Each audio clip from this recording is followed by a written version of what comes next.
వీక్షకులందరికీ నమస్కారం.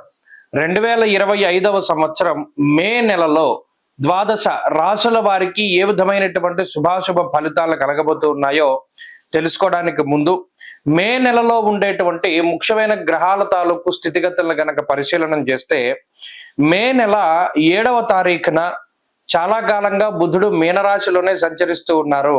ఆయన తన యొక్క నీచక్షేత్రాన్ని వదిలిపెట్టి మేషరాశిలోకి ఆయన సంక్రమణం చేయబోతూ ఉన్నారు. అనగా 7వ తారీఖు మే బుధుడు అశ్విని నక్షత్రంలోకి మారుతారు, అంటే మేషరాశి సంచారం.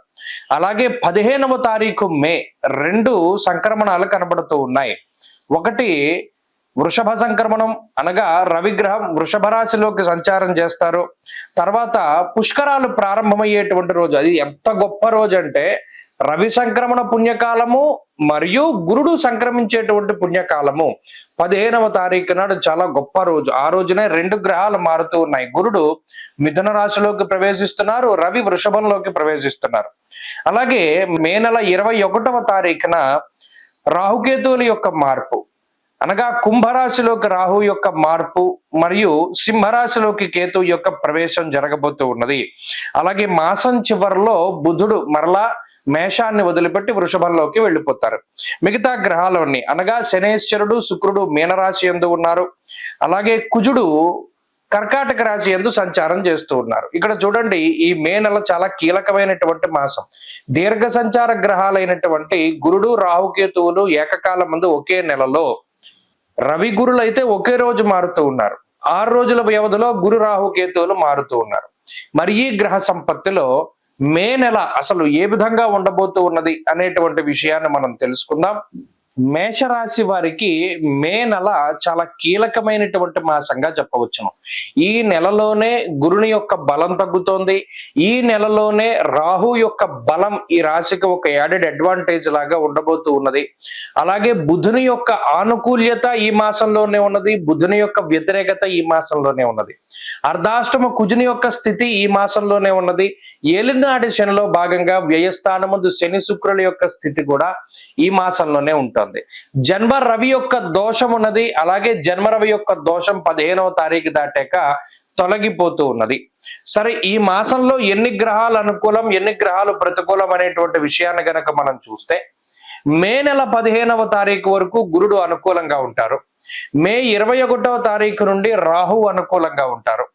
అలాగే మే నెలాఖరులోనే బుధుని యొక్క అనుకూలత కూడా ఉంటుంది. అంటే కేవలం బుధుడు గురువు రాహు యొక్క అనుకూలతతోటి మేషరాశి వారికి ఈ మాసం వెళుతుంది. మరి ఇటువంటి తరుణంలో 15వ తారీఖుకి ముందు ఉండేటువంటి పరిస్థితులు ఏమన్నా కొంత ఇబ్బందికరంగా ఉంటే గురుడు కాపాడుతారు. 15వ తారీఖు దాటాక ఏదైనా ఇబ్బందులు ఉంటే రాహు చాలా గొప్పగా కాపాడుతూ ఉంటారు. కాబట్టి ఇది ఒక మిశ్రమమైనటువంటి మాసం. ఇక మే నెలలో ఉండేటువంటి స్థితిగతులను పరిశీలన చేస్తే ఈ గ్రహస్థితిని బట్టి 12వ స్థానమందు శని శుక్రుల యొక్క సంచారము, జన్మ రవి యొక్క సంచారము, అర్ధాష్టమ కుజుని యొక్క సంచారం, అంటే కొంత ఉక్కిరి బిక్కిరిగానే ఉంటుంది. అనగా దేహార్తి చిత్త సంతాప అన్నారు. అలాగే మానహ నిర్మనక్లేశ అన్నారు. అలాగే భాగ్య నిర్భయంకుర అన్నారు. ఇక్కడ 3 ప్రధానమైనటువంటి గ్రహాలు పీడిస్తున్నాయి, రవి కుజ శనులు. ఈ 3 గ్రహాలు ఏ విధంగా ఇబ్బంది పడతాయి? వేళని అతిక్రమించి భోజనం చేసేటువంటి విధంగా, పని ఒత్తిడి అధికంగా ఉండేటువంటి విధంగా, ఖర్చు ఎక్కువగా ఉండేటువంటి విధంగా, ప్రయాణాలు చేయడం వల్ల అలసిపోయేటువంటి విధంగా, శారీరక శ్రమ ఉండేటువంటి విధంగా ఈ గ్రహస్థితి ఎక్కువగా ఇబ్బంది పెడుతుంది. మరి ఇటు 15వ తారీఖు దాటాక ఉండేటువంటి పరిస్థితులు ఎలా ఉన్నాయి అంటే బుధుని యొక్క రాహుకేతువుల యొక్క అనుకూలత వల్ల కొంత ఉపశమనం లభిస్తుంది. అంటే ఈ నెలని 2 భాగాలుగా విభజిస్తే 15వ తారీఖు దాటిన తర్వాత ఉండేటువంటి పరిస్థితులు, ఇంకా ముఖ్యంగా చెప్పాలి అంటే 18, 19వ తారీఖు దగ్గర నుండి కొంత ఉపశమనం అనేటువంటిది మేషరాశి వారికి వస్తుంది. అనగా మే 1వ తారీఖు నుండి 18వ తారీఖు వరకు ఉండేటువంటి గ్రహగతుల్లో ఈ రాశి వారికి కొంత ఇబ్బందే కనబడుతూ ఉన్నది. కుటుంబానికి సంబంధించినటువంటి విషయాలు, ఆరోగ్యానికి సంబంధించినటువంటి విషయాలు, ఉద్యోగ సంబంధమైనటువంటి విషయాలు, ఈ 3 కూడా కొంత ఇబ్బందికరంగా ఉంటాయి. ఖచ్చితంగా కొన్ని సందర్భాల్లో ఉద్యోగాన్ని మారవలసినటువంటి పరిస్థితులు ఏర్పడము, లేదా ఉద్యోగం పోతుందేమో అనేటువంటి భయం ఉండేటువంటి స్థితిగతులు కూడా మేషరాశి వారిలో కనబడుతూ ఉన్నాయి. అలాగే ఈ మాసంలో ఖర్చులు ఎక్కువగా కనబడుతూ ఉన్నాయి. ప్రత్యేకించి రవి, శని, కుజులు ఎప్పుడైతే ప్రతికూలంగా ఉంటారో హెల్త్ కండిషన్స్ చాలా ఇబ్బంది పెడుతూ ఉంటాయి. అనగా ఏదైనా కాలిన గాయాలు, కోసుకున్న గాయాలు, వడదెబ్బ తగులుతూ ఉండడం, స్కిన్ ప్రాబ్లమ్స్ రావడం, లేదా నీరసము, నిస్సత్వ అధికంగా ఉండేటువంటి పరిస్థితులకి ఈ గ్రహస్థితి కారణమవుతుంది. కాబట్టి హెల్త్ పట్ల కాన్షియస్ గా ఉండాలి. తర్వాత కుటుంబ పరిస్థితులపై శ్రద్ధ పెట్టాలి. కుటుంబానికి అంత సమయాన్ని కేటాయించేటువంటి పరిస్థితులు ఉండవు. ఇంత కష్టపడుతూ ఉన్నా, ఇంత శ్రమ పడుతూ ఉన్నా మీరే కొంత కుటుంబం పైన కూడా శ్రద్ధ చూపెడుతూ ఉండాలి. కుటుంబ సభ్యుల నుండి సహకారం అనేటువంటిది అందదు. కుటుంబ సభ్యులు ఎప్పుడు కూడా మీకు ప్రతికూలంగానే ఉంటారు. ఇక ఉద్యోగానికి సంబంధించి కొంత ఒత్తిడి ఉంటుంది. చదువుకునేటువంటి వారికి గ్రహస్థితి కొంత వ్యతిరేకంగా పనిచేస్తూ ఉంటుంది. 18వ తారీఖు దాటాక ఈ గ్రహస్థితి నుండి కొంత ఉపశమనం అనేటువంటిది ఈ రాశి వారికి వస్తుంది. ప్రత్యేకించి ఆర్థిక పరమైన విషయాలు, అలాగే ఏదైనా కష్టపడుతూ ఉంటే ఒక్కరును మిగతా వారు సహాయం చేసేటువంటి స్థితిగతులు ఇవన్నీ కూడా 18వ తారీఖు దాటాక కనబడ్డాయి. కాబట్టి మేషరాశి వారికి మే నెల అనేటువంటిది కొంత మిశ్రమంగానే సూచిస్తూ ఉన్నది. ప్రత్యేకించి గ్రహాల తాలూకు దోషాలను తొలగించుకోవడానికి, ప్రత్యేకించి రవి, కుజ, శనేశ్వర గ్రహాల తాలూకు దోషాలను పోగొట్టుకోవడానికి ఆంజనేయ స్వామి ఆరాధన అధికంగా చేయాలి. సూర్యారాధన శ్రేష్టం. ప్రతిరోజు ఆదిత్య హృదయ స్తోత్ర పారాయణం చేస్తూ ఉండడం చెప్పదగినటువంటి సూచన.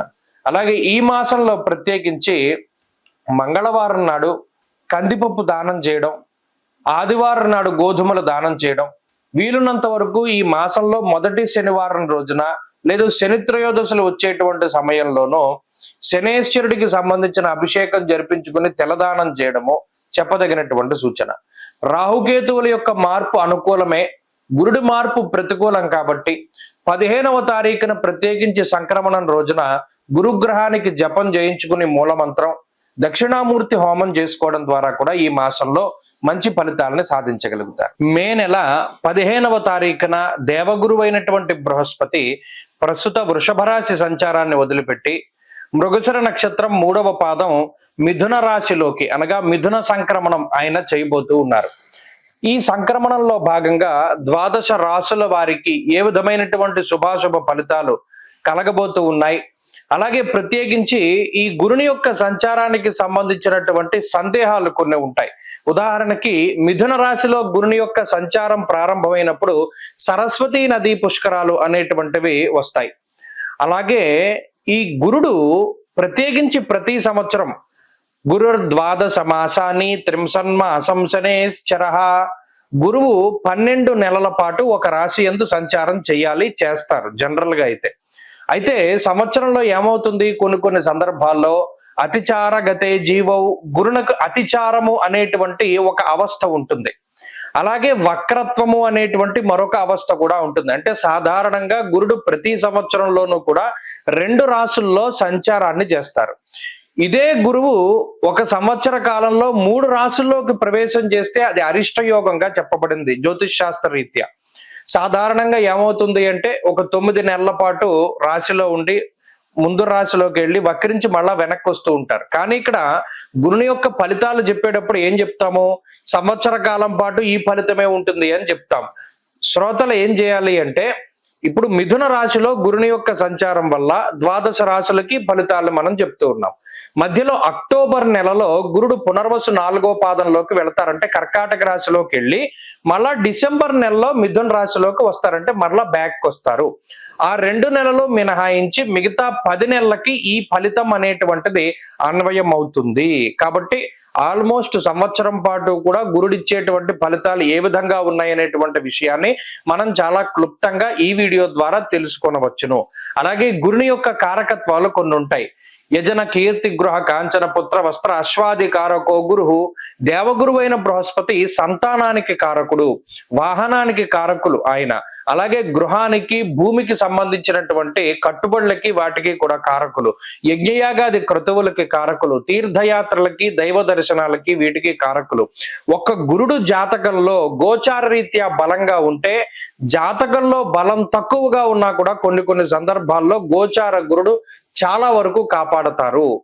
కాబట్టి ఈ విషయాన్ని మనం దృష్టిలో పెట్టుకోవాలి. గురుబలం లేదు గోచారంలో అంటే ఆ సంవత్సరం అంతా అదృష్టం ఉండదు, దైవ బలం ఉండదు, ఏ పని చేసినా కలిసి రాదు అనేటువంటి విషయాలు ఉంటాయి. కాబట్టి ప్రతి రాశికి ఈ ఫలితాన్ని మనం అన్వయం చేసుకుంటూ వెళదాం.